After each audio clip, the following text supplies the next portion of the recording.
Make a list of all the limitations that you have, physical, psychological, emotional and experiential limitations that you have for yourself, and see every day if you can pick one and see how you can go beyond that. If you keep doing this, one day you find that you're so spectacularly free. Believe me, it's worthwhile, you must do it. Every day, break a limitation.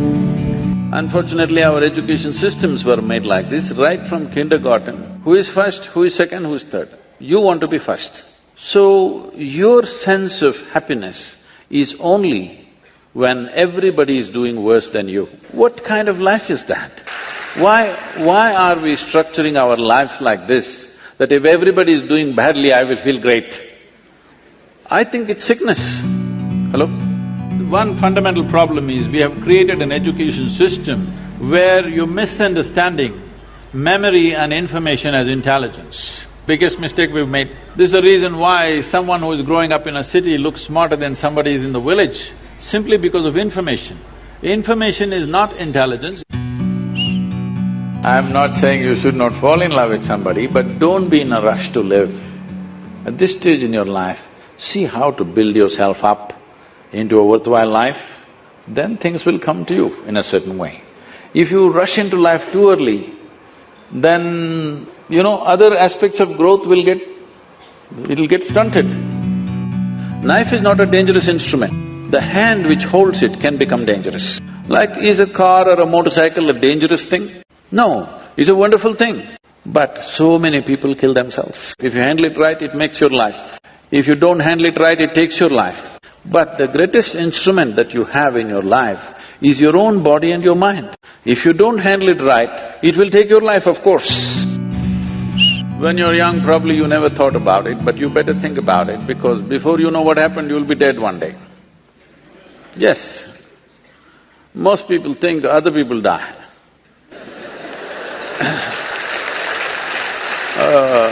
People open the newspaper and see those obituary columns, oh, these are all dying kind of people. I am an immortal kind.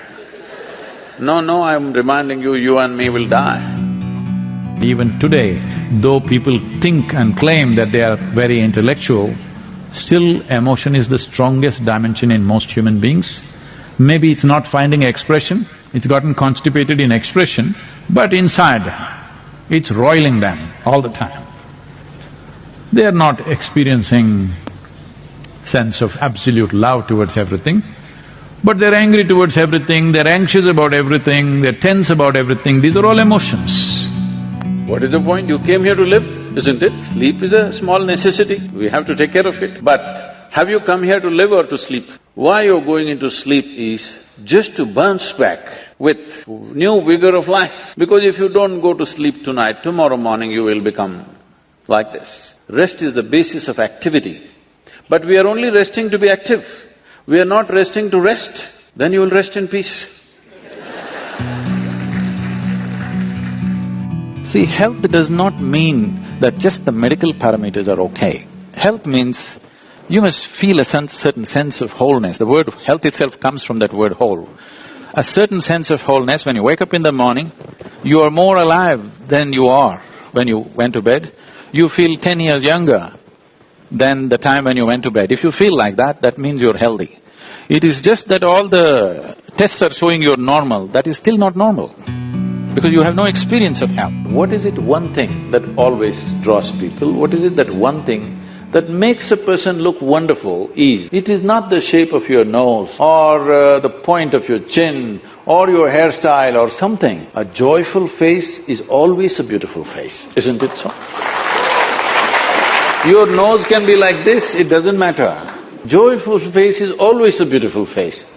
Do that one thing, maybe she will fall in love with you.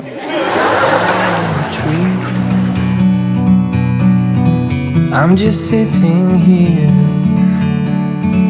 I got time, it's clear to see.